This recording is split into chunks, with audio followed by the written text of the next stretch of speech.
Tomboy, written by Suzana Thompson, narrated by Sarah Sampino. Chapter 16. More months passed without us finding another place to be alone. I didn't want my first time to be in a car, and on the couch felt too exposed, with someone possibly being able to walk in on us. Jake told me not to worry about it, and said that we had plenty of time for that in the future. We had fun going on dates, and even just hanging out with his family. I was starting to feel as comfortable at his house as he did at mine. Madison had also ceased to be a problem after she gave up on Jake and easily found a new boyfriend. Everyone at school now knew that Jake and I were a solid couple. Guys had stopped asking me out since it became clear that I wasn't interested in anyone else. I was happy and secure in my relationship with my boyfriend. My 18th birthday was coming up, and Jake asked me what I wanted for my present. I was completely sure of my answer. You, I said. He smiled. You already have me. We were sitting in his car after our movie date, and I placed my hand on his thigh. Not every part of you.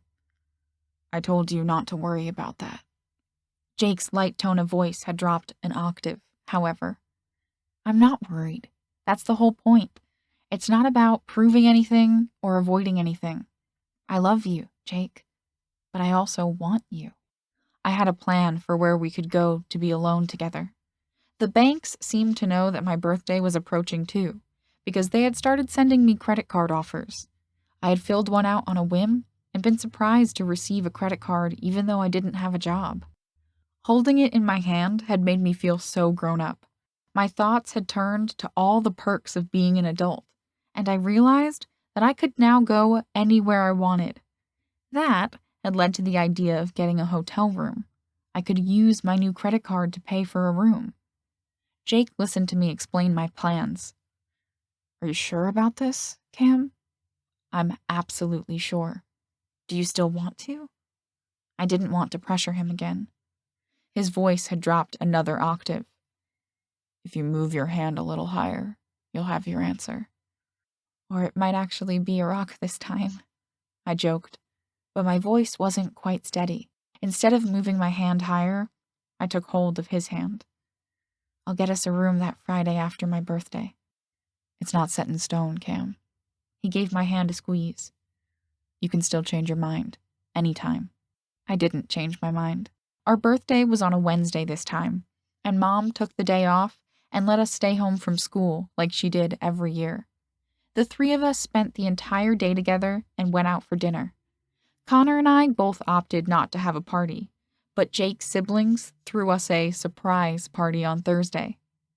We heard them giggling, but we pretended to be surprised when they popped up from behind their couch. They were bursting with excitement as they led us into the kitchen where their parents had a cake for us. They had known Connor for years, and the kids treated him like another brother. I had made plans to hang out with my friends on Saturday, but Friday was for me and Jake.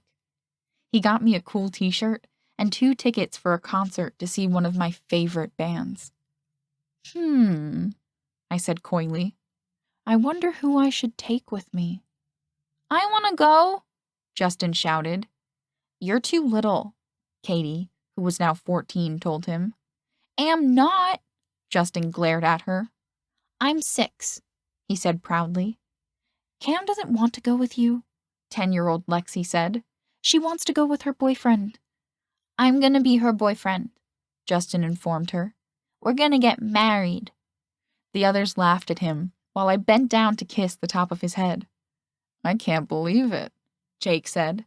My own brother moving in on my girl. How about we go for ice cream instead? I offered. Just me and you on Sunday. Yeah, ice cream! Justin stuck his tongue out at his sisters. We'll bring some home for you guys too. I didn't want to make them feel bad by leaving them out. You don't have to do that, Cam, Jake's dad said.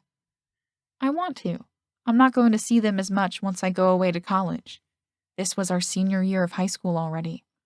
It was hard to concentrate on my classes on Friday. As soon as we pulled into our driveway after school, I told Connor that I would be back soon. "Where are you going?" Connor asked. "I need to get something at the store," I lied. "Pick me up some beer," he joked. I had driven down the street and around the corner when I got a text message from Mom telling me to get a gallon of milk.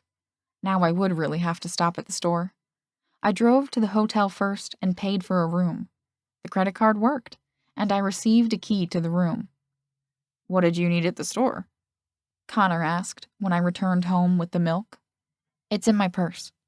Let him think it was a feminine product for all I cared. He probably did, because he looked away from my purse in distaste. "Are you going out tonight?" Mom asked. "Yes," we both answered. "Don't forget you have to work in the morning," she reminded Connor. She had been telling us since we were 16 that she was cutting off our spending money once we turned 18. If we wanted to pay for fun, we would have to get jobs. She apparently meant it, because she had given us more money than usual for this birthday, but reminded us that this was it until Christmas. Connor had already gotten a job. He must have realized that he now needed to work in order to afford to take his girlfriend out. I still hadn't gotten around to looking for a job yet, mostly because Jake insisted on paying for all our dates. I suddenly wondered how his parents could afford to give him so much spending money when they had 6 kids. "What time do you think you'll be home?" Connor asked after I got out of the shower. "Probably an hour before Mom comes home." He looked at me suspiciously. "What's open that late? You can't get into the clubs yet." "We're going to go driving around," I said. He was still looking at me with suspicion. "Cam," I cut him off impatiently. "Since it was your birthday too, you know that I'm 18 now, which means that I'm an adult. Hence, it's none of your business." "Forget it," he said. "I don't want to know." I went into my room to get dressed, and Connor went into the bathroom to take his own shower. It was warm outside, so I wore shorts and a t-shirt. I left my hair down for Jake, although I didn't think that would be his main focus tonight. Connor left before Jake arrived, and I suspected that he was going to pick up Jen and take advantage of having the house to himself. Jake greeted me with a brief kiss, and we were pretty quiet as he drove to the hotel. I told him that I already had the key, so we wouldn't need to waste time checking in. "Do you want to go get something to eat first?" Jake sounded a little nervous. "I'm not hungry," I said as he parked the car. "Are you?" When his eyes met mine, I saw the heat in his gaze. "Not for food." He then opened his door and stepped out of the car, and I saw him open the door to the back seat as I exited the car. He took out a couple of bags, and I saw that one contained orange juice. "For my lady?" he said with a smile. "What's in the other one?" I asked. "Snacks. You're going to need to get your energy back."